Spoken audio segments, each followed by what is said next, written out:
Check, check, check.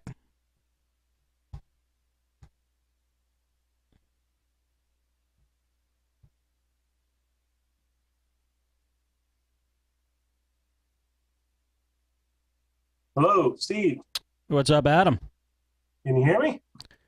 I can hear you, but I don't think you're using your headset. Yeah, I don't think I am either. Hold on. Take your time. I'm going to call Timster, all right? All right. We are live, by the way.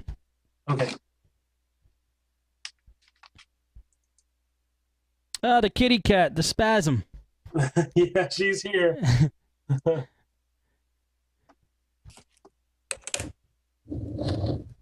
TK. That's Timster. That's your new name, TK. I like that. Okay. Hey. Cat's using the calculator. That's awesome. Timster, can you hear Adam? Yes. Awesome. Adam, can you hear Tim? Yes. I mean, TK? I just thought of it. Steve D may be a little late, but that's okay. I'm going to need about 5 to 10 minutes to set this stuff up. Okay, I got to switch over to my headset now. Does it sound better? No, it sounds the same. I don't think you're using your headset still. I think I am. Tap on the mic in your headset. No, you're not using it. Nope. Trust me. Oh, hold on.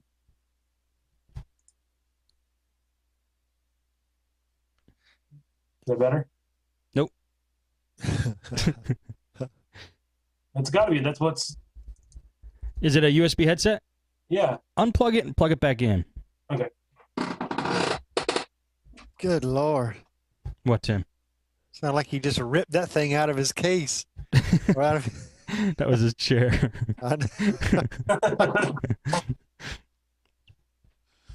Okay, is that any better?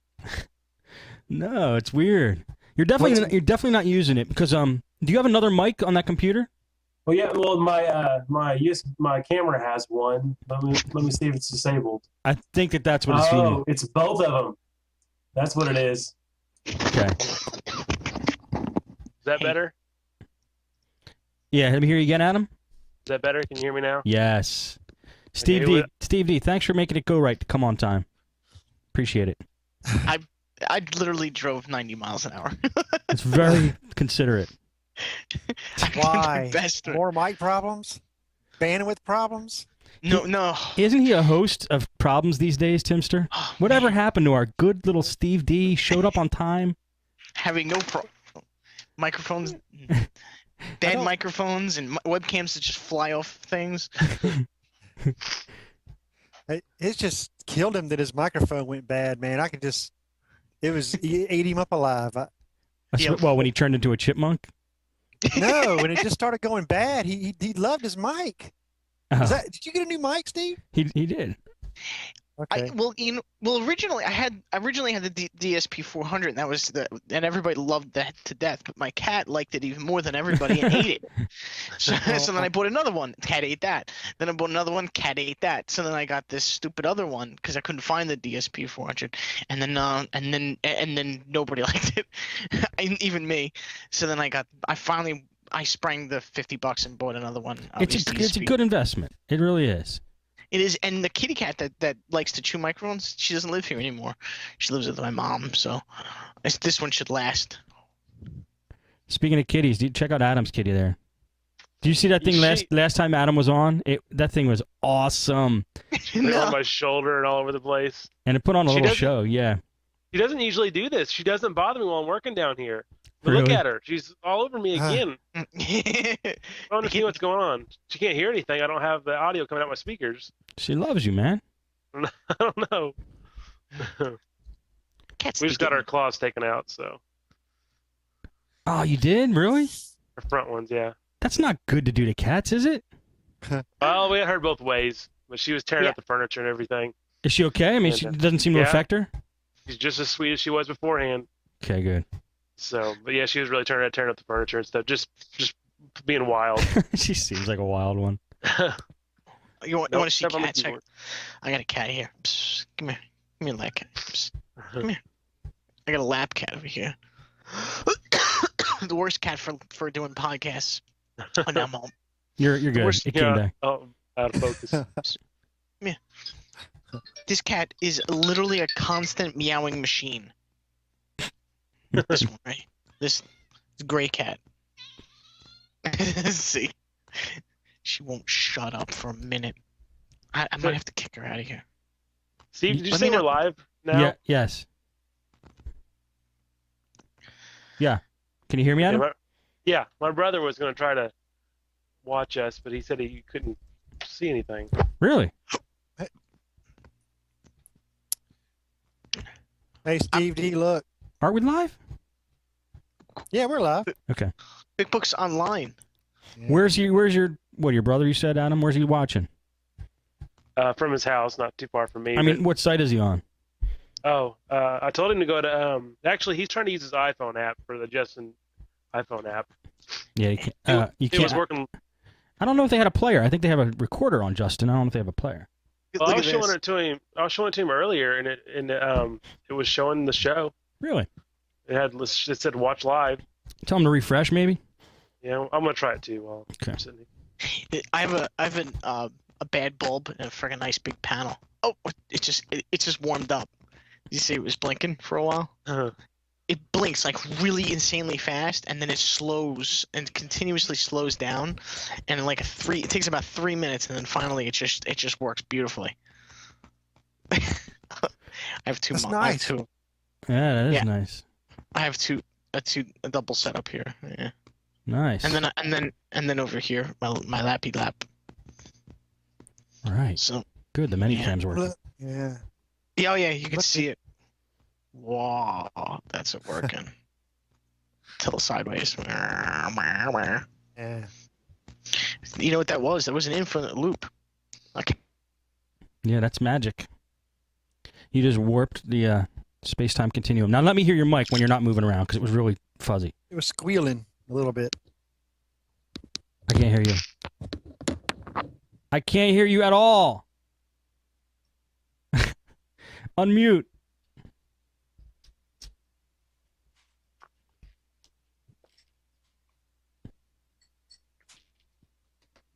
I still can't hear you, dude. I'll tell you when I can hear you. Keep troubleshooting. I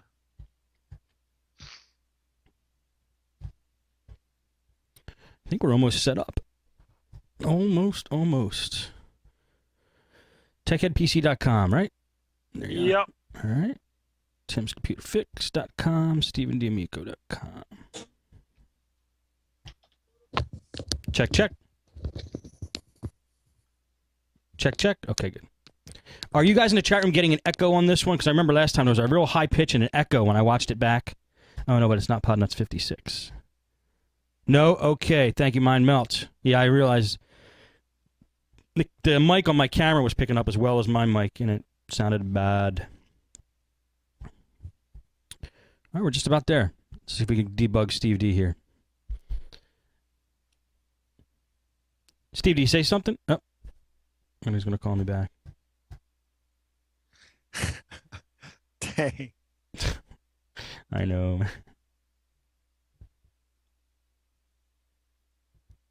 So what's the reason why he had to run to his? Oh, he had to get home real quick. Okay.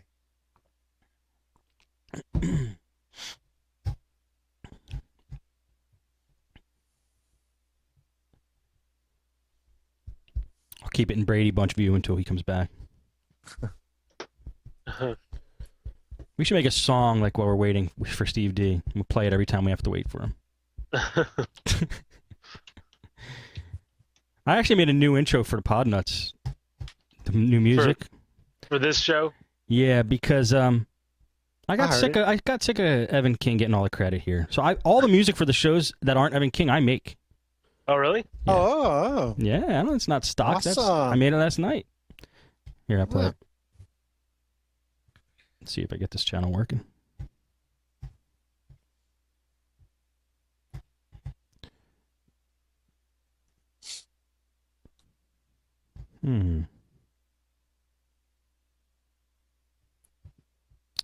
But why can't we hear it? Doing a little bit of There it a is. change of format here. We're having a roundtable discussion.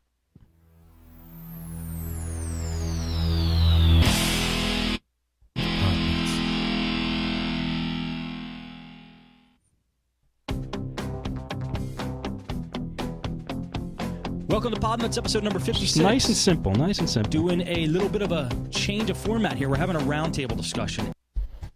Like it. Thanks. Does the job. What'd you use to make that? The same program I use for doing the screencasts. Okay. I mean, not screencast. The recording the podcast. Gotcha. Which reminds me, I do have to open this up. A new desktop presenter here.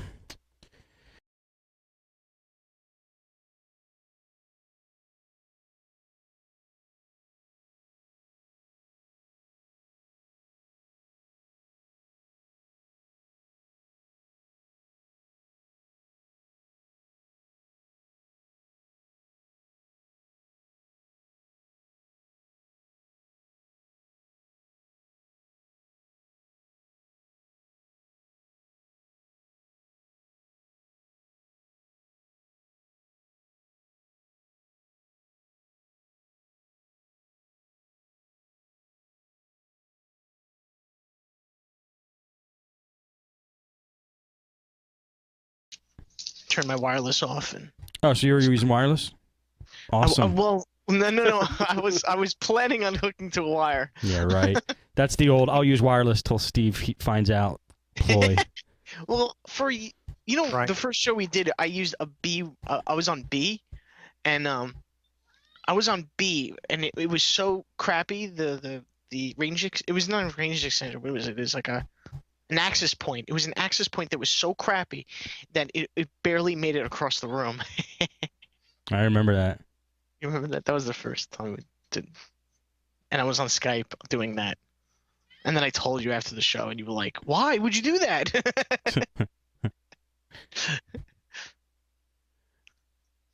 Oh, man. Okay. So I'm on. No, I really planned on doing a wire because I was like, Well, let's get started here, Steve. Are you centered in your camera there? Center yourself a little bit. oh my God, this cat. Oh, man. Oh, what? Because there's no light. I think because there's no light. Ooh. You bought that DSP 400 brand new, right? Yes. Okay. Something's flaky on the wiring, I think, but just don't move around a lot. That's all. You'll be all right. Oh, that's great. Tell me that, because my cat's freaking rolling, rubbing, and knocking into things. Oh, man. Am I getting clipping? Am I clipping at all? As long as you don't move, you're okay. Because I hear a little snappy on the other end. Oh, no. Tell me I'm not having problems. Is Skype set to automatic volume? I'll tell you in a sec.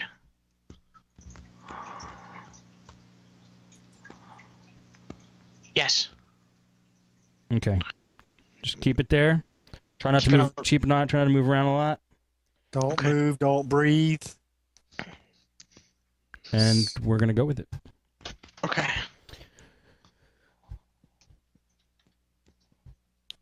I got my wireless off, man. Like, switch is off.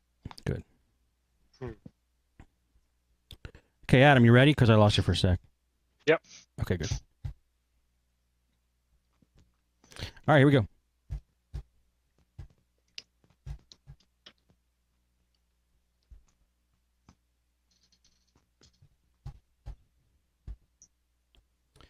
Welcome to Podnutz, episode number 57. This is the show where we do a computer repair roundtable. We get 3 other techs on the show, makes 4 of us, and we each bring a computer repair topic to the table and talk about it. You know, see what each other thinks, what tools we're using, antivirus, anti-spyware, what we're doing to repair different machines, laptops, hot air rework stations, soldering. Try to cover it all. So hopefully get into the discussion, get some tips out of what we're talking about here, and the goal is to make you guys better computer techs. That's what we're going to try to do. Let me introduce the guests for today. As soon as I find my mouse. First off, we have Adam Head from TechHeadPC.com. Hey, Adam. Oh, How you doing there? pretty good. Adam has a spaz of a kitty cat you're probably going to see darting around the screen. We don't know where she is right now. She or he? She. We don't know where she is right now, but you will definitely see her. She's lurking in the corners. She's here for your entertainment. Next is Tim Kelly from timscomputerfix.com. Hey, Tim. Hey, hello. How's everybody? And I must say, it's quite an honor to be part of the new Podnutz. Hey, man. I'm honored to have you on the show. You kidding me? Awesome. Appreciate it. Last but not least, Steve D'Amico from smdcomputer.net. Hey, Steve. Yeah, we can't hear you, dude. Steve's fired. Steve's fired. Next time you call, just do it without video. I can't believe it. Freaking. Are you there? Oh, there it Out is. right now. Good. Just stay like that. We got your We got your Android picture up there. That's fine. I'm on the USB, and I think that the USB's.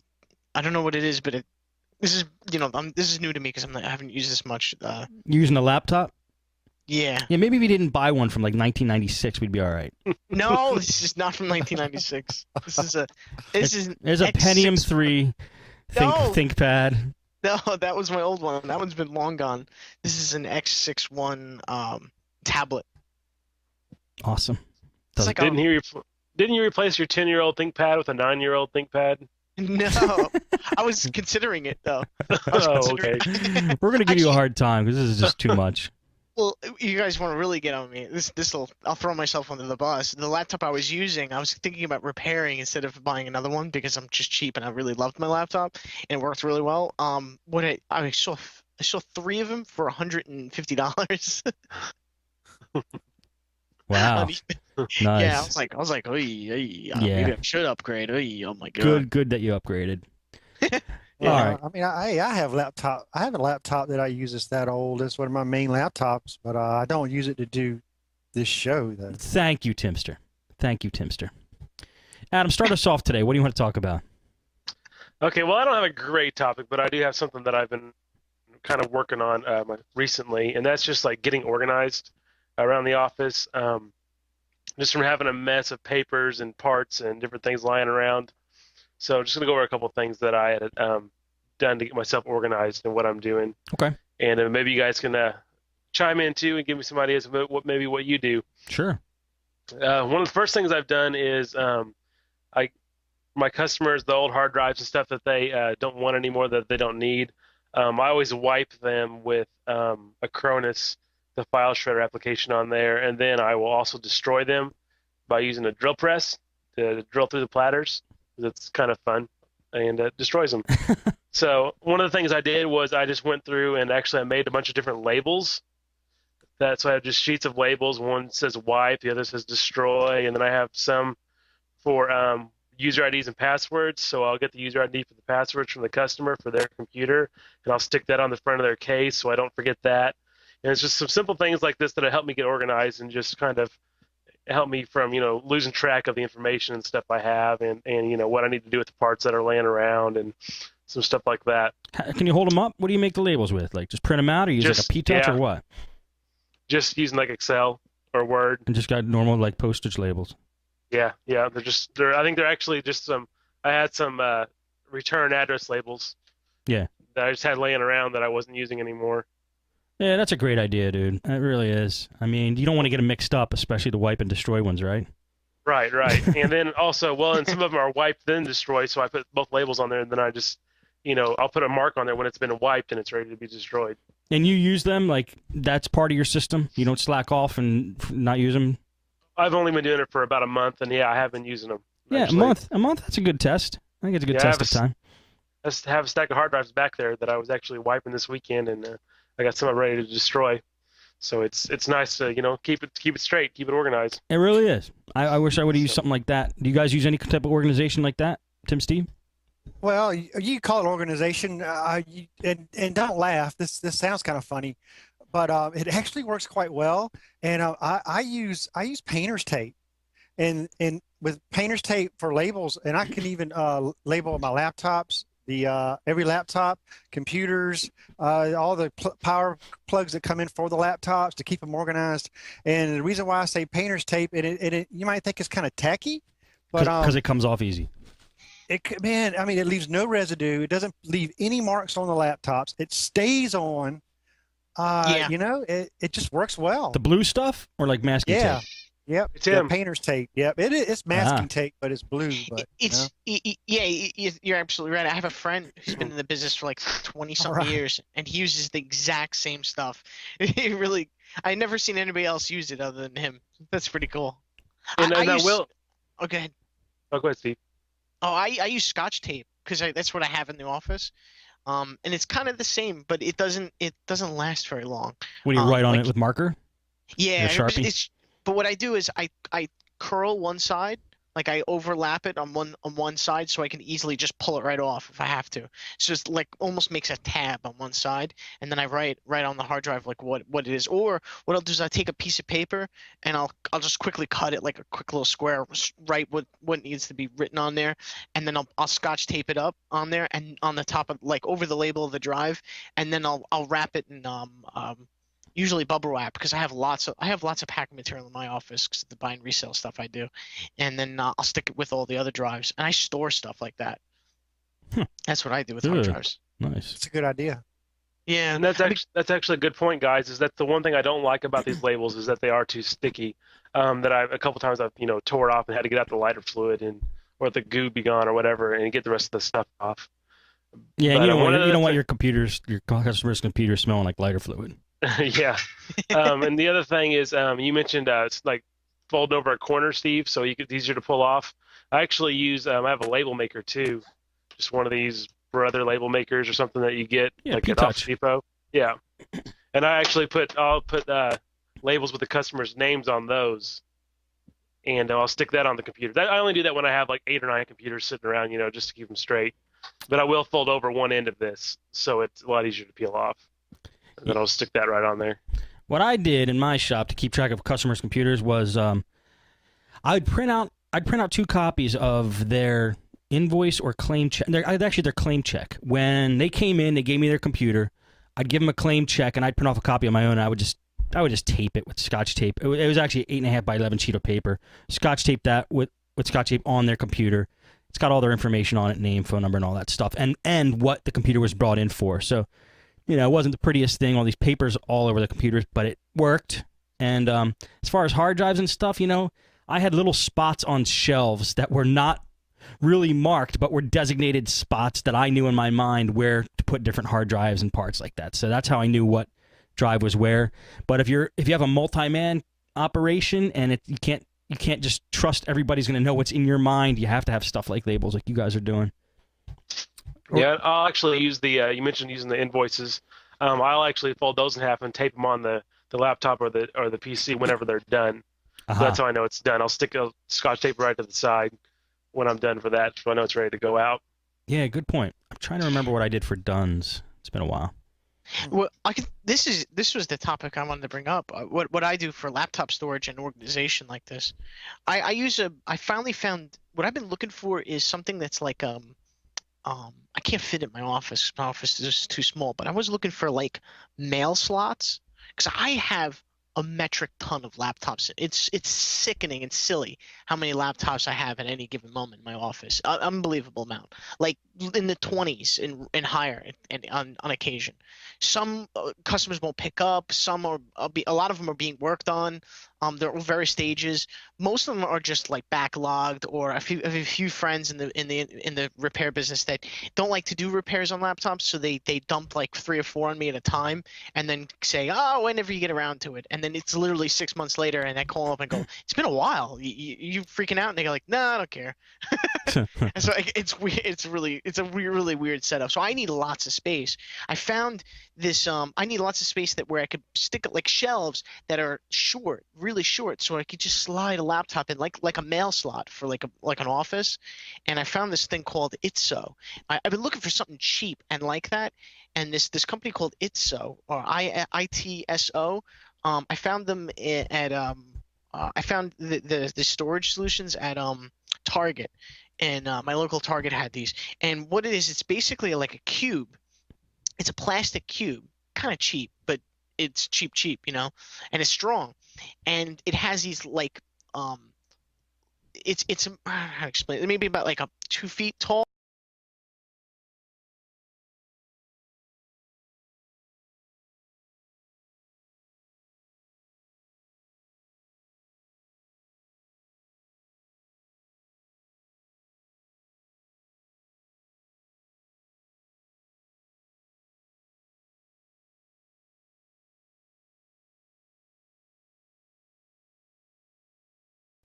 probably another like 2 or 3.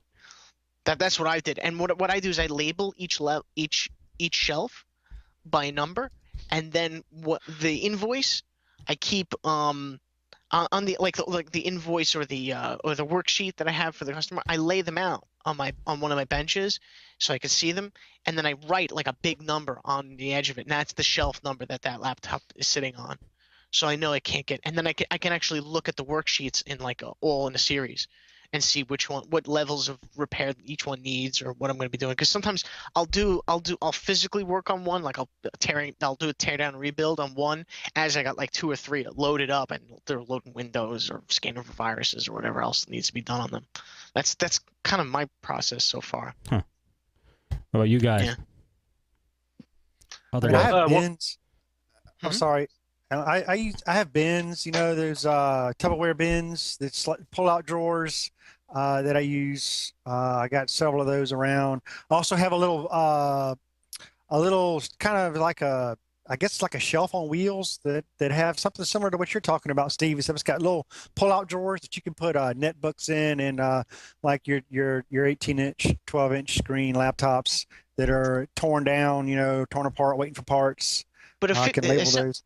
I saw that you mentioned that. I forget where you mentioned that. I heard you talk about that one, but you can't fit 17-inch ones in those, right? No, not in those. You sure can't. So that's what I got the bins for. But the ones you're talking about looks interesting, and I guess you have to buy those, you know, separate, and like stack them on top of each other. Yes, and they come with like little pegs, so that you can kind of attach them to each other. Oh, I like that. I'm trying to find a good picture of these. Yeah. Is it these ones, Steve? Are you getting the video back to you? Yes. Is it is it those? Something like that? No. You know what? Behind it, if you close that front window, there, the one all the way to the left, not that one. That? Yeah, it looks something like that. I get It you. looks like something like that, but it's just a pure it's like a perfect square, and then it has when you see it in the store, it doesn't have any shelves in it. Right. So you purchase the shelves separately, It's and then you stick them in and you snap them in, and it's pretty cool. And you can buy little doors and all sorts of stupid stuff for right. it, but Yeah. you don't need any of that stuff. And if it works great. I'm really happy with it. And you can make them they're like building blocks, so you can Right. kind of have them next Modular. to each other. Yeah. Oh, okay. There, better word. Yeah, you know, I like a doofus. Timster, the things that he used with the shelves on wheels, those are my toolboxes. That's where I put all my tools, and I should have used them for like laptops and stuff. It would have been a better idea. I just bought like shelves at Home Depot, and that's where I stored all my laptops. And it sucked because there's so much space in between the shelf, and I didn't like to put laptops on top of each other. I definitely didn't do that. I'm not a laptop stacker. It's not my thing. I don't think it's right to do for customers' machines. But I guess I just didn't have enough of an inflow to have a need for like super modular like organization. Yeah. The ones Timster is talking about, the ones on wheels, those were sold by Sam's Club, and I went to Sam's Club to look for them, and I found one, but it was on display and they had none left. I don't know. I think they might be not selling them anymore. Yeah, I got mine at like Office Max when they went out of business up in Philly.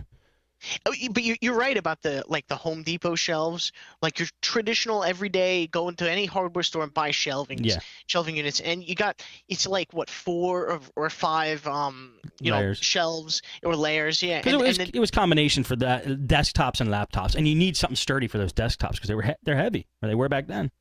Yeah, oh yeah, they're still to this day. Yeah. But the problem with the laptops is that you could put them on there. You're right. You'd have to stack them if you were to even fit them on there because it's just too much surface area. Yeah. But these things would fit perfect in those shelves.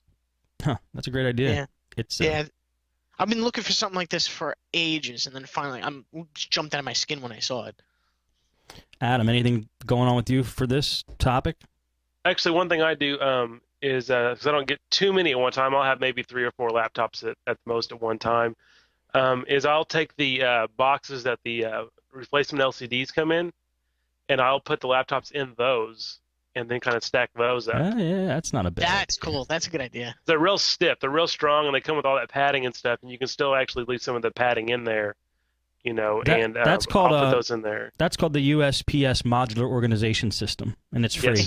Yes. It's free if you use Recycle. Priority Mail. And that works great, especially if I've taken the laptop apart, like I want to replace the screen or something. I can just slide the bezel and whatever I took off in there with it and just leave it there and close it up until I get the parts in. Yeah, that's a great on idea. it. That's a great idea. Actually, yeah, those padded boxes, those aren't USPS. No, they're No, not. those are something. I don't know that one where they come from, but I think they're sold to some resellers of LCD panels or something. I don't know. Well, But the ones I'm using are they're FedEx usually, and they're just the box that they've inserted foam pieces into. Do you get your screens from DVD Super 999? It just depends on who has the best price. Okay. Sometimes. Okay. Because I don't remember her using them, but it's back in the same day. here. Same here. I buy from whoever I can get them from. That kitty is really into the podcast, isn't she? Yeah, she is. She likes I get her- Itsos. You should get her some Itsos. She'll love those things. I think I'm gonna get her a headset so she can listen in next time. That'd be great. I can get my cat a headset. She'll actually talk. Yeah, you should get your cat's headsets and cams. We'll do an all-cat podcast. All right. Tim, so why don't you bring something up, and then we'll just keep rolling around here. Okay, well, a show like this, I mean, that really leaves a lot open, a lot on the table that you can discuss. So, actually, what I was thinking of is deciding when to fight for your customer's original customized, desktop. So like instead of like reinstalling Windows. When to fight. I like how you worded that. Yeah. So, when a customer brings you a computer and it's got a virus or whatever, blue screen, whatever's going on with it, I always would like to give it back to them in the condition that they remember it being in. But when do you give up the fight? When do you nuke and pave? And I think some techs vary their opinions on that a good bit. But to me, I always try to give it back to them in the condition they remember it, and this is more of along of the consumer side, not business side. But you have to take several things into account. Like very first, most important thing is the condition of the hard drive. I mean, what condition is that in? How much important data is on the drive? Do they have gigabytes of freaking data that they have to have off there? What software is installed that is important to them that they have to keep? How many user accounts are on it? What operating system are they using? If it's Vista, wow, just wiping up and upgrading to Windows 7 would probably be a good way to go, considering, how bad is the operating system infected? Plus, time frame. Some customers want their computer back, really quick. So you have to take all those things in mind, and plus, you have to kind of have a feel for, how infected is the machine. It's really tough, and I think it takes some experience to get a feel for when it's best to wipe or when it's best to fight. Yeah. There's no black and white for me. I mean, you got to go with your gut and the amount of time it's taking you on this thing. I mean, you could spend a whole day on a machine and not get it back up to snuff. But some of the things you mentioned, for me, the software they have on their machine, like you could look at a machine and go, man, it's going to be a pain in the ass. This guy has the whole Adobe Master Suite. He probably pirated it. So if you wipe it, he's screwed. But I mean, you got to do what you got to do there. So that might piss him off. But so software is important to me. How infected the machine is, that's whether you can do it. Like that's a big decision of whether you could even do it or not. I mean, there's a lot of factors. Me personally went with my gut, and I say for me, the wording I would use was after a quote reasonable amount of time. If I couldn't do it, I would do the nuke and pave. But my nuke and pave included backing up their data and putting all of their stuff that was on their old desktop back on the new desktop. So a lot of times when I did a reinstall, it looked kind of the same for them. I tried to make it as close as I could. So that's the other side of the coin. What do you do when you have to do a reinstall? Then what do you do to put everything back to the way it was?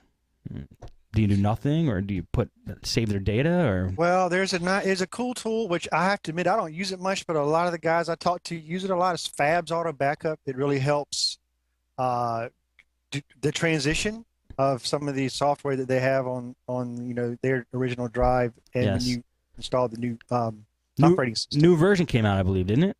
Is that right? Version 4, yeah. Version 4 is unbelievable. It's really, really good. Fabulous. It's ridiculously good. It's unbelievable. You really, everybody who's listening to this really should just at least just check it out. How much is it? I think it's about $75. I think the original Fab's Auto Backup 3, which is not good for computer repair techs. That one I think was like $24, so it's a big jump. But Wait a minute. Why do I think that this tool's free where it used to be? Definitely not. Oh, there was a version 2 that was free. Oh, okay. Yeah, version 2 is free, and the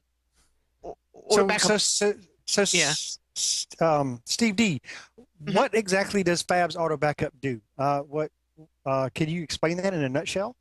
Yes, it grabs. It's like a moving crew for a computer. It grabs things in like I couldn't name them all. You guys will hate me when I'm done naming it all. But it grabs it grabs like all the Outlook data files for wherever the hell they might be. And Outlook Express as well. Outlook, yeah, including Outlook Express, which people are still using out there. Believe it or not, I always love that tool. Don't diss it. I'm the only one on the planet that likes it, but it was solid. It was fast. I've made this argument before. Continue. It's also buggy and hasn't been fixed. Half the bugs that are well, I haven't used it in 10 years or whatever, but when it worked, I liked it. There's a few bugs out there for Outlook Express that have not been fixed and will not be fixed. So but it goes after the browser profiles. It backs them up, and also it backs everything up into folders, into actual like legitimate real folders with the data files in those folders. It's not some weird like format that you can't unlock with any other program. It's a very simple. You can manually import the data back from the backup that it creates, but you shouldn't have to do that because the program also will put everything back where it was. So you can load Fab's Auto Backup. It's also portable. You load it up on a simple utility like an external hard drive, whatever it is you're using. Then you could even you pull all the data from all the different locations wherever it might, all the user data, of course, music, pictures, documents, desktop, all that stuff. I mean, I think it should go without saying, and so many other things. Then it stores everything on your external hard drive, nuke pave, right, reinstall Windows, and then it puts everything back where it was. So that's all the like the user settings, the customizations that they originally had on their computer, plus any of the like data files that were being stored on their proprietary software that they installed. No, not a lot of the proprietary stuff. Just a lot of the basic stuff like all the browsers are supported. I think a lot of the email programs are supported. Not every version of Outlook or Outlook Express is supported. It'll pull the data and set it aside, but it won't necessarily restore it going from one operation to other when it comes to email. Well, it does so much other stuff. I should look it up. Yeah, I actually have it running right here. It'll because I use it too. I bought the full version 4, and it does because it even does the wallpaper. It does all your icons. It does music videos, Google Chrome profiles, favorites from Internet Explorer, and Firefox, Outlook Express. I mean, it just does all kinds of stuff. Incredimail, Skype, settings, and then Firefox. It also does. Yeah, it does fonts. It does your shared documents, and then it also you can add like custom files too. So if you do know some of those programs that aren't supported, but you know where like the user setting files are, you can go ahead and add those too, and it'll back those up and restore them to the same location. And it'll do up to 20 users at one time, which is great. Wow. Damn. You know, wow. I guess Fab did it right. That tool was free. It also does sidebar gadgets if there's any if there's for that person that's out there using that. There's also the it'll even pull the like the extensions for Firefox and the Firefox theme and all that stuff, and restores it, saved passwords, all that kind of stuff. Wow. Dude. So when I've restored a few systems with this, and I've backed up with this program, format, reinstall, and then just loaded everything back with this utility. Because the wallpaper's there and the browsers are remembering the passwords and all this other stuff is going on, including of course the email in most cases is set up nice. They literally I had a few customers didn't believe I wiped and paved, nuked and paved. Really? Yeah. Yeah, Well, see, I've been very impressed with it, how well it works. And one other thing that is great about it is if you have a computer that won't boot, you can pull the hard drive out, stick it in another computer, and run fabs, and you can just point it to that hard drive, and it'll find the Windows installation, and it'll pull all the files from it. So you can just point it to another hard drive, which is great. It's excellent, because if you want to pull if your process is to pull their hard drive out of their system and put it into your bench system to do backups, then you can do this with no problem. Or if Windows is not booting anymore, which is the most important time to use this sort of utility, if Windows is messed up where it won't load anymore, you can run this program. I've run this program to do data recoveries before. I mean, they're not serious data recoveries, and but it's still a recovery situation where the drive won't boot properly. Well, I think it's definitely a tool that I need to start using, because I've never used it, but I hear techs talking about it, and that's one thing I try to do is give my customers their computer back with things and settings the way they had it customized, so it's kind of less work on them, and it's more of a great experience, all the way around. And I think Fabs is a good tool, and probably should be sponsor of Podnutz. He was on the show. He was on the show. I agree. He didn't sell his product too well. I think there was a little bit of a language barrier there. Yeah, I mean that's definitely what it was. But I'll tell you, there is. I was looking at the site because I remember it being free, and I just wanted to make sure that 70, going from free to 70, that's like a big jump. But it looks like Fabs Auto Backup 3 is about €5. So yeah, I thought it was about $6. I remember him saying on that episode of Podnutz, and we couldn't believe how cheap it was. But I think 4 is probably much better. Well, in 4 also, I think you can download it up to like 200 times or something like that over the next couple of years. Okay, that's part of the price. I see. And he does update it.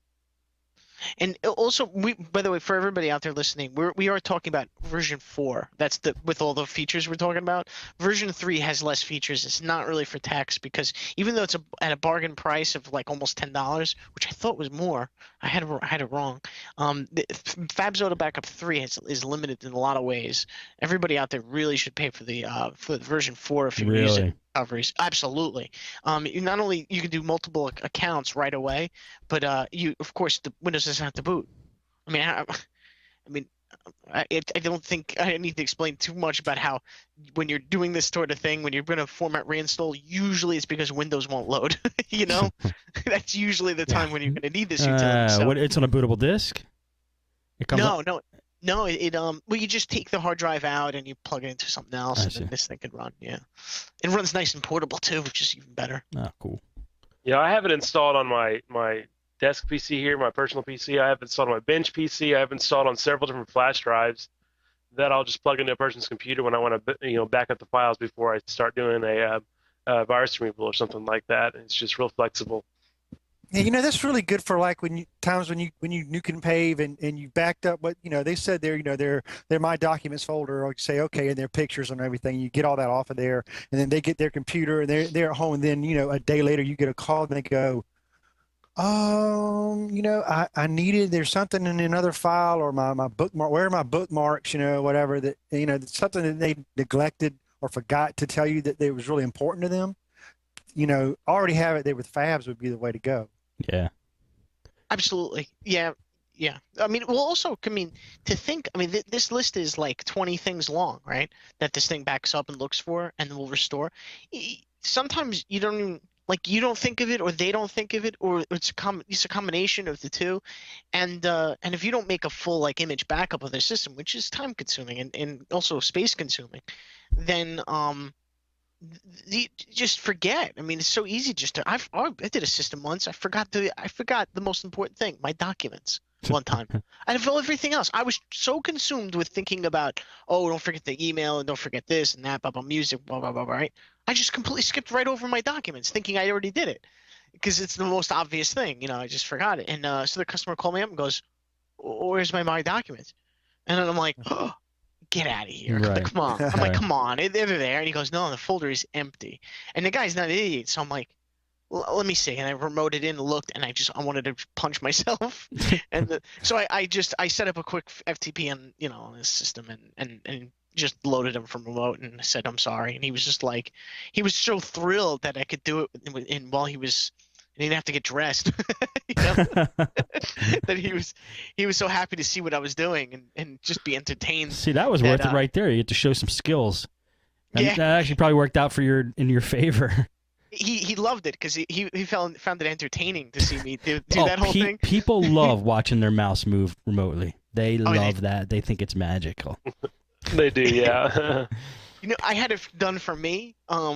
Earlier Podnutz had talked about it. I had it done for me, and when I saw somebody remoting in and helping me, I was just like, "This is the best!" I folded my arms and I wanted to just do jumping jacks. Yeah, it's a completely reverse of the flow. It's like always going one way, and that finally comes back to you.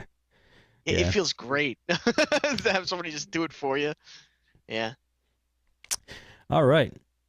Let's see.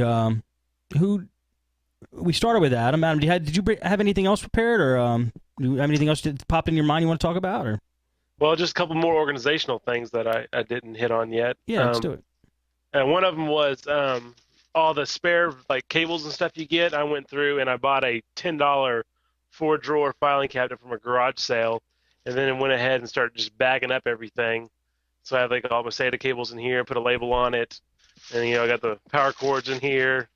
And I got all this stuff in a drawer, and it's all organized. So now I have all that stuff separated out.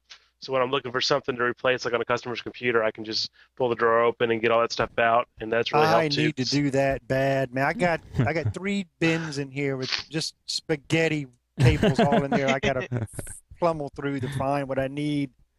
Yeah, I bet I got 12 different bags of stuff down in that drawer, and that's actually helped out quite a bit instead of trying to fish through the nest of cables I used to have. I'm trying to pull up a picture of what I used because it was like we had thank God my dad liked to eat pretzels because we had this. You can hardly see it. I'm gonna try to zoom in. Utz pretzels. I think they're in Pennsylvania company. They make pretzels in these giant bins. I think my dad would get them at one of those wholesale places like Sam's Club or someplace like that.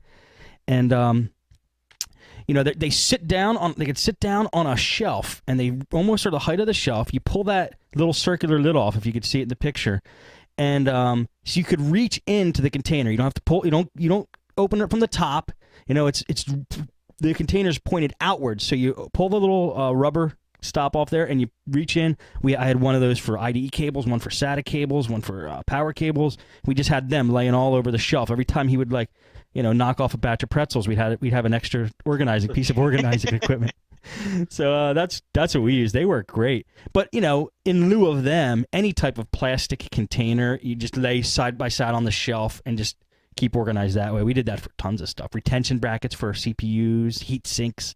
Had one for pretty much everything. It's a really good idea because not just solely for the organization factor, but also it really adds up time when you go, oh, I need an ID cable, and you dig and dig and dig for 5 minutes, and now your train of thought is all messed up. You're not thinking straight. It just wrecks your flow. Yeah, It really does slow you down.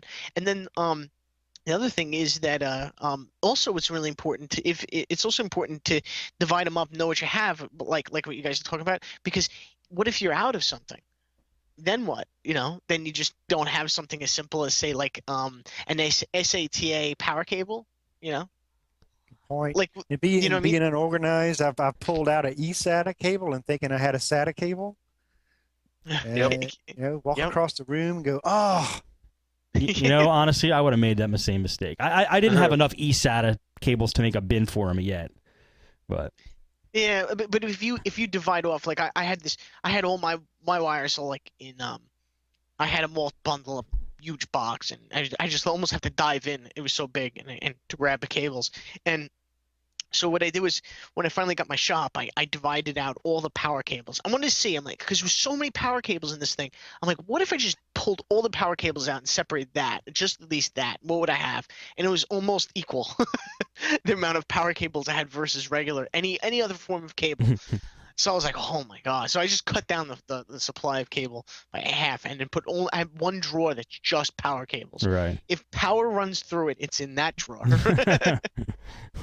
Yeah. And one thing I like about doing it with these just the gallon Ziploc bags is tomorrow, for instance, I'm going to a customer's house on my lunch, and I know that she has a mouse that's bad, and she's missing a USB cable for her camera. So I'm just going to grab my bag of mice and my bag of USB cables and head out the door in the morning. And it'll take 1 second to get them. I don't have to look through anything. Yeah, that's a good idea. Then you can hold up the bag and show her 3 varieties of mice you could have. Yeah. Pick your color. Yeah. Close your eyes and reach in the bag.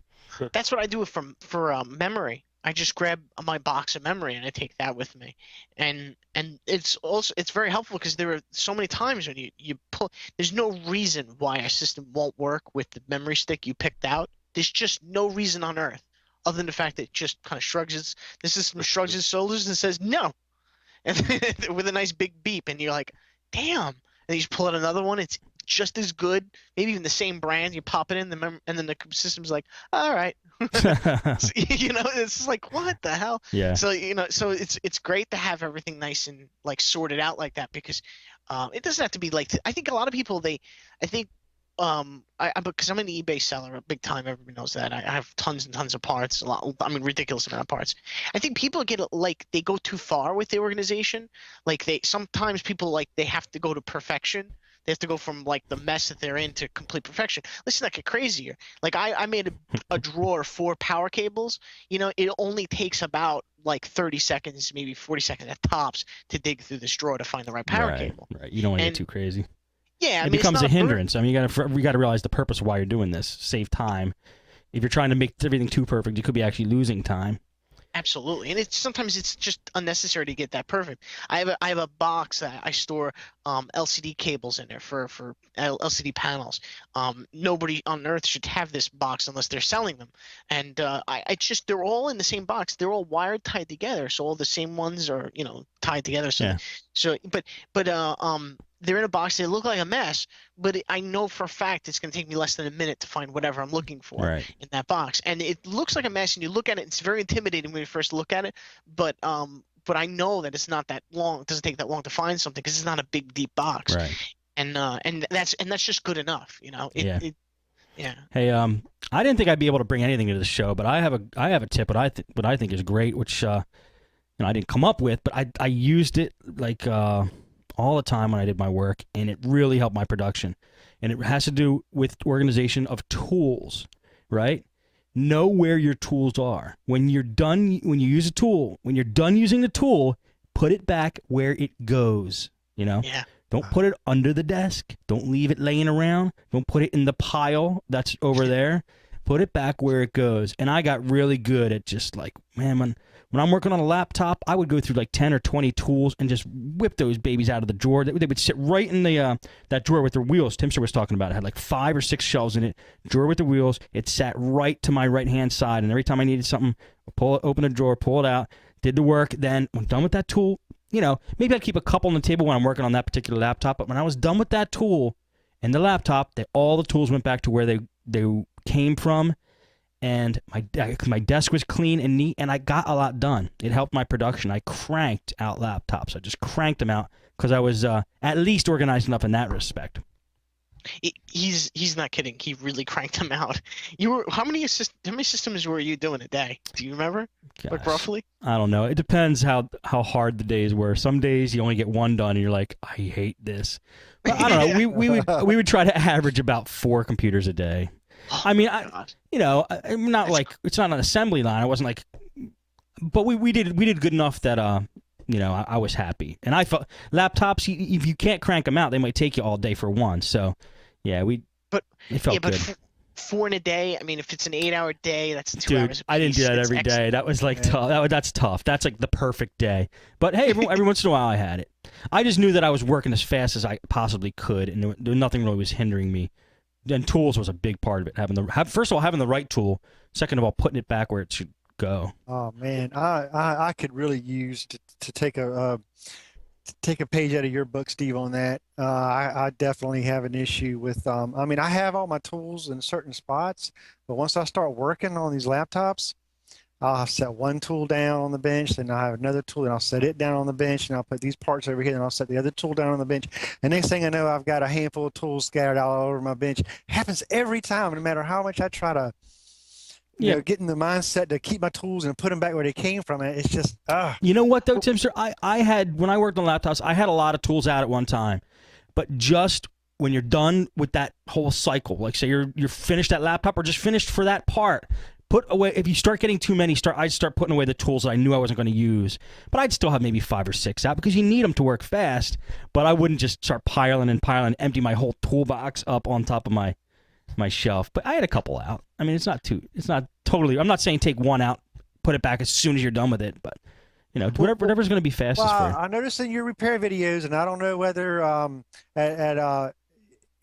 the laptoprepairvideos.com, I noticed that every video you did though, your bench was like spotless. There wasn't a speck of dust on it. I actually did keep it that way, and that He did. You know what? Yeah, he did. That's because I don't find it comfortable to work in a messed up environment. I just can't do it. It wasn't like I was trying to be perfect. I just can't do it. You should see my bench, you know, in the middle of the workday. I don't want to. I would feel uneasy. It was it was like a minimalist computer shop. I was stunned by it, and it was refreshing to see it. And it shocked me when I first saw it. I was either my first 30-second, 10-second impression was, this isn't the office. This isn't where he repairs laptops. and then you know, 3 minutes in, I'm looking around going, and I'm piecing everything together and going, oh my god, he does work in here. And I'm looking around going, oh, it's minimalist. Oh my god, this is the most genius thing ever. Genius. And then and then I looked over because me, I mean, I was a complete catastrophe in comparison. And then I saw your back room, and I was like, okay. The chaos goes back there nicely, you know. And the chaos goes back there, and which wasn't too bad. It was like a store. You had like a storage room, and you just if it's get it out of the way, clear the benches, you know, just clear your head, clear your bench. Right. You know, it's the same thing. It really is. It worked out well because I sold all my chaos to Steve when he came down. Yeah. Yes, exactly. I had a Steve D pile. And we had it grew. So it was some pretty cool stuff that went into there. I got to admit. Yes, it was very cool. Like dual GPU gaming laptops that don't power on for certain reasons. It was some good stuff. Hey, and he was really good to me because he would buy like a motherboard, and he would be busy and he would just order the wrong board. I've done this before, and for whatever reason, just not want to return it. So just throw it into the Steve D pile. It's a brand new motherboard in the box, and I'm like, what? And you're like, yeah, don't worry about it. I'm like, what? This is like a $130 motherboard. Yeah, I know. I'm like, oh. I'm like, no, you have to take this thing. And like, no, you're like, he's like, and he looks at me, he's like, just get it the hell out of my office. I'm like, okay, all right, I'm not gonna argue with you. I'm just afraid of getting hit by something. I think the first time Steve D came down, we loaded his car up so much. I don't know how the hell you made it home. Like, how did you see out of the car? Oh, I couldn't see out the back window. That's for damn sure. My trunk didn't close, and there was no room for a passenger. We almost had to tie things down on the roof. Things were stacked. Actually, I had to put in things like it was like a puzzle. I had to put in things in certain ways. Yeah, so I remember. Fit more and more and more. It took some time. Yeah. It did. Adam, were you going to chime in? I don't know if we cut you off. Oh no, I was just going to say there's been more than one occasion where I've been working, and just the place just felt like a mess, and I'll stop and just clean up everything because I like working. I'm not a neat freak or anything, but I like working in a clean environment too. Yeah. And sometimes it just feels better to take even if it takes an hour or something, just to get everything organized and cleaned up and filed. There you go, Adam. And whatever. There you go. That's the way I work too. I mean, things will get a little chaotic for a little while, then I'll just have to take a stop and just take a little bit of time just to clean up around me. Yes. But Yeah. Steve, you kept it spotless. Every job would move down the almost like an assembly line. On my desk. I don't like vacuuming the floors or dusting particularly, but I had to do that eventually too. Yeah. Just where I'm working. I mean, you should see my podcasting table. There's usually not a paper on it. I believe it. That's just the way I am. And actually I'm single. So my apartment, my house now is minimalist. There is electronics, there's food, and that's it. That's all I have. There's nothing on the walls. It's always completely stocked whenever I move into somewhere. No pictures, no nothing. It's like sanitarium white walls usually. And it's just electronics, food, That's all I need. No. You're forgetting one thing. Oh, that's right. Cat toys. Yes, cat toys everywhere. I was trying to explain this the other day. I do have cat toys like all over the place. But here's the reason why. There's a very good reason for this. There actually is some reasoning. There's so many cat toys around because I am a little lazy. So when I play with my cats, I want to take like a handful of 20 toys and just throw them and make them chase them. Now, if I only had 5 toys, if I threw them, I'd throw all 5 immediately. Then I'd have to go pick them all up. If I had 20 toys in my hand, I could throw 20 and not have to go pick them up. So that's why there's so many cat toys, because I'm lazy. That's one of the reasons. Makes sense to me. Thanks. All right, back to tech. Who else has some stuff they want to go over? Actually, I lost track of time here because my recording got a little messed up, so I don't even know how deep into this show we are. Anybody have any idea? 50 minutes? Something About, like that. probably. All I right. think it's Yeah. Let's go for like 10 more minutes or so. Anything else you guys wanted to go over before we end off? These here, this is Yeah, laptop cooler thinger. laptop coolers. Yeah, I have found, and I've been selling these. This has been the hottest selling item in my shop. I get them off of eBay for like $7. Wow. USB? And people, yes, and people eat it up for $20, $19.99. Well, how do you market it? How do you market it? Do you say like, does your daughter always your computer's overheating because your daughter uses it like on her bed, or like what are you saying? I'll be sure that the item is stocked where it's in their face, clearly marked with the price. And, especially when I have, the DV series HP laptops in here that I'm working on. And I always say, these are known for video chip issues caused by overheating. Yeah, da, da, da. And sometimes I'll even say, I need to get me, a laptop cooler, only because it's popped in their mind that when they walked in the door, it was right in their face. And I says, well, may I present to you, and it's flying off my. I mean, I can't keep it. I buy like 5 or 6 at a time, and I got to go through them. It seems like every other laptop I fix, somebody's walking out with one of those coolers. So. Have you used one yourself? Do you know if they're good or not? Absolutely, they're good. I actually use them whenever I'm working on or I'm running any laptop on my bench, especially HPs. I'll use them because I don't want any chip issues start acting up on my bench. Right. So it's genius. It really is genius. I that's the one thing I haven't bought for resale, and I've always wanted to, and I just never pulled the trigger on it for no reason. And try it, Steve. You'll see. I mean, they sell. I mean. Oh, I know. I'll sell like 5. I'll probably sell like 3 a day. Yeah, there you go. I really should buy them. And you know what's also good? Another really good one is external USB enclosures, especially for laptops. So whenever you get a system that comes in and they go, oh, it's not worth fixing, right? What you do is this is one of my favorite things. This is genius. I know what you're gonna say.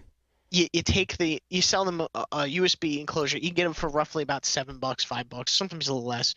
You get them from China. It doesn't matter how long it comes, like 2 weeks, whatever, and get like 5 or 10, whatever it is at a time. You take their drive out of their system. You pop it in. You call the service free. Or pop it into the USB enclosure. Now they have an external hard drive, and they can plug into any system they want afterwards. Yeah. And at least you're getting a sale. And then if you really want it, if you're really ambitious, then what you do is you don't want to. Customer walks in with a laptop, bad motherboard, not worth fixing. It's like $250 to fix the whole thing. And they're like, no way, I'm not doing that. I'm buying new. Well, for a lot of people, that's a no sale. Well, no, it's not. You can sell the external hard drive, and if you're really creative, you can actually sell the service of taking all their data from their old system and dumping onto the new one. You could also sell them a computer. You can sell them a computer too. Well, if you have it, I don't have them like always laying around. But and what better way to back up somebody's data and drop it onto another system in an automated fashion than Fab's Auto Backup? The problem it is a great idea, but the problem is the missing link is you're losing control of the sale by saying go forth and buy a new computer from somebody. That somebody's going to try to upsell the hell out of them too and offer all those services. I'm just not at the. You're right. You're absolutely right, and everybody should do that. I'm not at that level to have systems waiting on hand to be purchased. Yeah. Yeah, I mean, if I could dump $300-400 into a system that's waiting to be resold, that would be great. But I just don't have that kind of cash right now. But there's that is another- something I'm working on. There's another downside and something to think about too. I mean, I think it is really great. Like you say, a dead motherboard, they don't want to spend the money, to replace it. So you just sell them the external drive and you pop their, hard drive in it and say, there, you have all your data. They don't know and you don't know, was that hard drive infected, But, Oh, yeah. so they buy a new computer with brand new Windows 7 and they plug it in and everything jumps over. So, but, No, a lot of times I know it. I've done what Steve D does, and I think it's a great idea, and they really like it. They go, that little thing has all my information on it. But you usually, when you're trying to fix these computers, you probably do when you realize it's pretty much toast or whatever, you probably do a virus cleanup at some point during the process, I would think. I don't know. I guess it depends. If it's a bad motherboard, it didn't power on. Good point. Well, I'll tell you, there's another upside to this, though. They'll give you their laptop in most cases. Like what I'll do is I'll do this. I'll take this happened many times where they come in, bad motherboard, don't fix it, forget it, right? Then they go oh, let me do this for you, and then I take their hard drive out and put it in the enclosure, and I go, and if it's $35, right, for that, and no service fee or anything, just that's $35 for the enclosure. And if they're gonna take their laptop with them, I go, well, what are you gonna do with the laptop? And a lot of times they say, I'm just gonna throw it out, and we're like. And then be like, I could recycle it for you, or maybe I might be able to do something with it with parts, or they'll just hand it to me usually. Yeah. And if they don't hand it to me, if they're reluctant on that, which usually they're not, I say, you know what, let's just waive the $35. I'd like to have that for parts. I actually do that so much. I did that so much too. I go, look, call it even. I could use the parts on this, and whatever. I take the laptop in, and if it's fixable, I'll fix it. Or usually, usually it went into the Steve D pile. Is where they went. Yeah. But yeah, that's I think it's a real cool thing to do. Okay. Let's go around here and just say any last comments and where people could find you if they want to contact you guys for any particular reason, ask questions or whatever, if you're willing to make yourself available. Adam, anything you want to end off on? Last comments?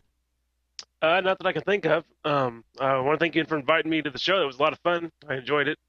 And if anybody wants to get a hold of me, you can email me at adam@techedpc.com, or just go to my website, techedpc.com, and use the form there and get a hold of me that way. Awesome.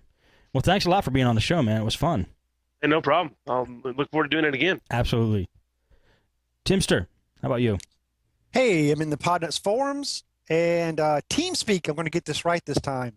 I'm pushing TeamSpeak. I think it's really great that the Podnutz community can gather in there, chat live, get some tech help, just drop by and see what's going on. If you download TeamSpeak, it is the server is called instantts.net, and the port is 4160. I'm also on Twitter at Timster_. Great. I'm going to put that data in the Podnutz Lounge for the whole TeamSpeak thing. And do you think that would be a good idea? I think it'd be a great idea. Okay. I'm really surprised at how many guys that are in the community are stopping by there, and it's really a good place to get live help. So it's basically you guys have it set up like a conference call that just runs and runs. Exactly. You can chime in at any time, and if anybody's available, you'll see them right there. And hey, just start shoot away, ask a question, hang out, listen. You don't have to even talk. There's a little chat room in there. You can type, your text, so you don't have to have a mic or anything. Hey, it's fun. Yeah, it sounds like it. Very cool. All right, Steve D, how about you? You could best way to contact me is Twitter, which is SMD Steve on Twitter. All right. Well, thank all you guys. That was a lot of fun. This is the new format for Podnutz. We're going to do roundtable discussions, and hope you guys are liking that. Hope we helped you out. I want to thank everybody for watching, listening, streaming. Just a quick reminder, if you guys want to check out Podnutz shows, the video, we have a 24-hour channel just running at podnutz.tv. That's where, if you want to watch the show live, that's where you go, podnutz.tv. I used to say, just go to podnutz.com. We'll have it right on the homepage.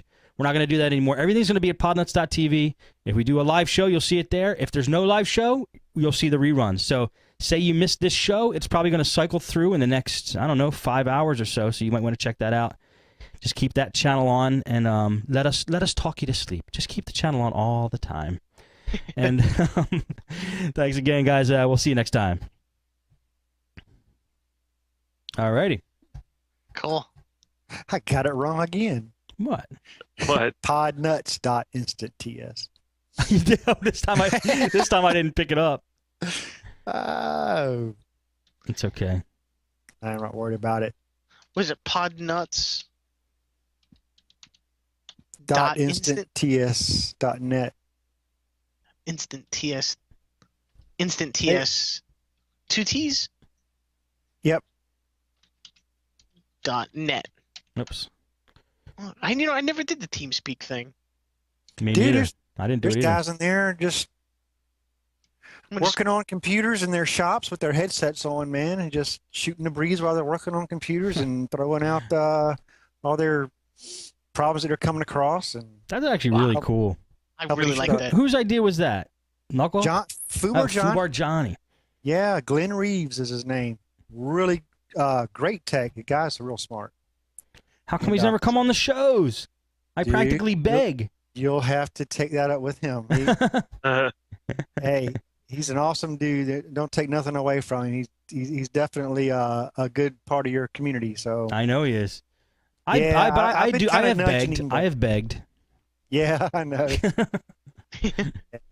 Me too, but I kind of gave up on it. Yeah. I figured he'll come on when he's ready. Yeah. He was really interested in this, what you're doing with Podnutz. He thinks it's a really good idea of turning into like a computer repair roundtable. So hey, good. what's gonna happen with Podnutz Daily? We're still doing one a week. It's happening tomorrow. Okay. Yeah. You Just, got a guest? yeah. I think it's Knuckle. Oh yeah. Okay. Sweet. I think. Let me check. Let me double check.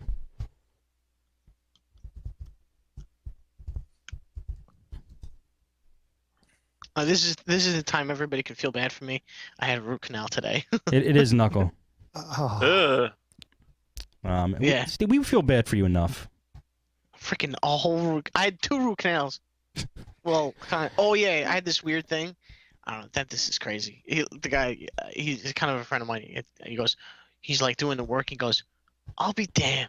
I'm like, "What?" He's like, "You got 4 canals." I'm like, "Really?" And he goes, "Yeah, that's that. I never see that." I'm like, "Oh." I'm like, "Oh, okay, right." And then he goes and he's doing everything and it hurts. He goes, "I'm going into the 4th one." He goes, "This might hurt a lot, right?" And I'm like, I hate when he says that. And he goes, and then he just jams that like this like a pipe cleaner thing into like freaking the hole in my tooth and just and I'm like, ah! Turns out that like the 4th canal, he calls it a pseudo canal, and it actually is just like another hole to like lead to another one. Like it's a bridge to another canal. What? So he's basically raking across like a connection to another thing, and is nailing into the side walls of my other freaking canal and sending me up like I almost hit his freaking roof. Did it hurt? Did it hurt? Did it hurt? I almost crawled off the chair. Like you ever when you're in pain and you want to escape the pain, so you slide, right? I almost slid right off the They don't numb that. thing. There's no numbing for that, huh? Oh, they numbed me, but I still feel Oh it. man, my teeth hurt already thinking about that. It sucked. You know what they do, right? I mean, do you ever have it done? You ever have it done? I think so. Yeah. I think what they do is they drill this like hole like through your tooth, and then they get up in there and they just like They stuff jam it with pipe- something. They jam clean pipe out cleaners. they clean out the nerves. Yeah. Yeah, they jam pipe cleaners up in there and try to get all the pieces of the nerve out. And then don't they fill it with something too? I remember like him putting something in and some heat. I remember heat is part of the process. I think that's part of the filling. I think. I don't even know. It sucks. So all they do is clean out the hole and then leave it as a hole? I don't know. Yeah. Oh no. Then they fill it with something. Okay, I remember the filling part. I don't remember them cleaning out the. That Hey. sucks, dude. And you know the root canals aren't 100%. Yeah, I know. And That's even better. And he's stuck because this guy is like Mr. Super Technology. This guy, he's crazy. He jammed a sensor probe like up into my like canals, and it was go like, and he'd go dee-dee-dee-dee-dee-dee across the room, and he'd look over at it, and then he'd get these measurements. It was some kind of radar. This is no joke. He was using some kind of radar up into my like canals, figuring out how the length of all my canals, and then he's like, wow, you got deep canals. He goes, you're lucky. I'm like, Why is that? I don't exactly. Why is that? I don't know. I still don't know. And then I guess bigger roots, maybe all tooth, maybe if you get kicked in the mouth, it don't come out as easy. I don't know. And then he goes, and he had no assistant. He had no assistant. No, because she's awesome, an awesome dental assistant, but she's on vacation in Florida. So what is he like? Oh, I'll be right back. I'm going to lunch. No. He's got to reach across and like grab things. I wanted to grab him for him. He was really good though, what he does.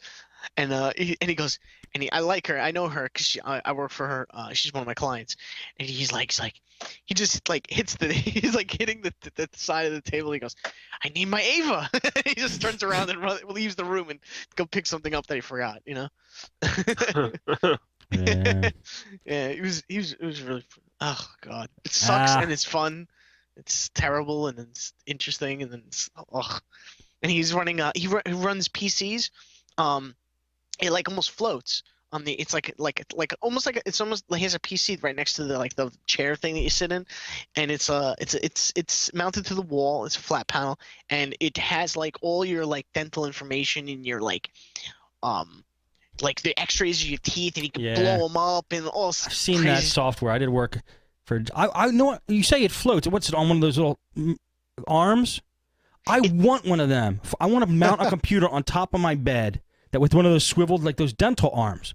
I've been wanting to do this for the longest time, so I could like work. I could just wake up and start working. There's no comfortable way of doing that. Oh my God! Look at that cat. That's so great. How old is that cat? Like 4 months. Oh, he's like still a kitten. Yeah. Yeah, I knew that cat was young. I love that cat. Look at that cat. So kitten-like. She doesn't ever do this when I'm down here just working. Look at She knows she's on TV. See that? I love that. That's pretty cool. Look at her, she's back. Yeah, I love cats.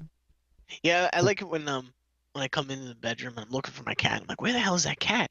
And all I see is these two ears coming off of my bed. like, yeah, there he is. Yeah, the best is when you find cats in just these weird places, and then they just stare at you from them. You know what I mean? Like you find them like they're like hiding somewhere, and then you see them, and then you just see the two little eyes staring at you. Or you haven't seen them all day, and then you realize they've been watching you all day. Right.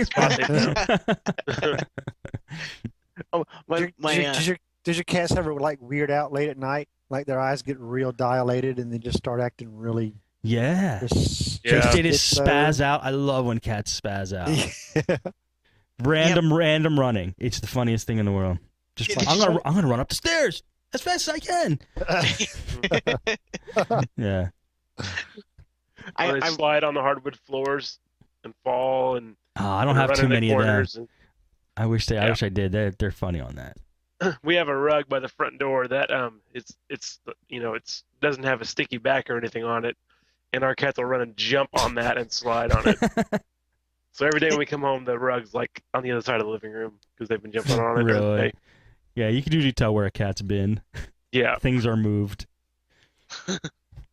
I had two kittens, and my mom's house is big and it's really open. You know, it's like a newer house, so everything's like an open floor plan, and they would race from the kitchen all the way into like the living room and then through the dining room. And it was just one big it's like a racing it was like a rink for them, and it was all hardwood floors, so they just slide. It was hardwood floors and tile, so they would just slide all over the place. And they would just chase each other because they were kittens and they were sisters, and they had burrowed a hole in my mom's couch, right? And then they would literally run from one side of the house, run and then dive into the couch and then fight inside the couch, and then they'd come flying out of the hole in the couch and chase each other again. Yeah. That's awesome. I want to be a cat.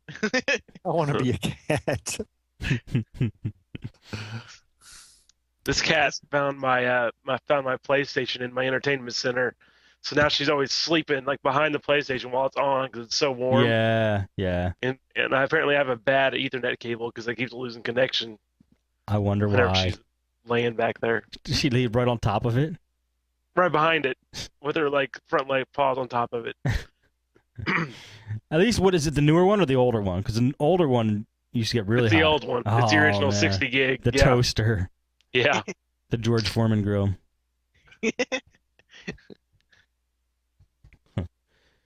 Where'd Timster go? All right. Well, you guys want to call it? I'm podcasted out.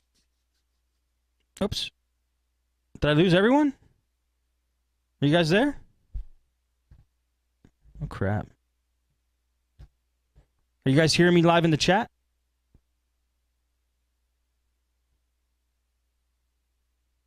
Hello? Hey, Yeah, I'm hey, here. can you hear me? Oh, yeah. What happened? I don't know. My Skype's terrible too. No, my connection. I think it's my connection. It's definitely mine. You guys all went away. Huh. But I'm gonna shut it down anyway. Okay. Yeah, I was gonna say I think it got over at a good time 'cause I think I'm losing my voice now all of a sudden. Oh, well, good timing. Yeah, Hope you get it back for tomorrow. yeah. All right, well, thanks, Adam. That was Hey, fun. no problem. Yeah, I really enjoy it, so I'll do it anytime. Awesome, man. I'll talk to you soon. All right, see you guys. Steve D, thanks, man. Yes. Thanks for making it go right to come on time. Appreciate it. You No scared me. You problem. always like to scare me. And I came right on. Like I had 3 minutes to spare. Well, thanks. No problem. I'll talk to you on Thursday. Yes. Awesome. All right, man. Talk to you I'll later. see you. Bye. Bye. Tim, you around? Well, I'm going to hang up on Timster. Sorry, Timster. And thank everybody watching, listening, streaming. Thank you guys in the chat. Hope you liked it. Going to shut down now and hopefully get those reruns up and running in the next 15 minutes. And, excuse me, the 2 shows we just did tonight should be included in there. In fact, I'm going to play them back first, maybe, for people who missed them. Yeah, I'll play Linux for the rest of us, this, and then all the rest of the old ones. And thanks again, guys. Talk to you soon.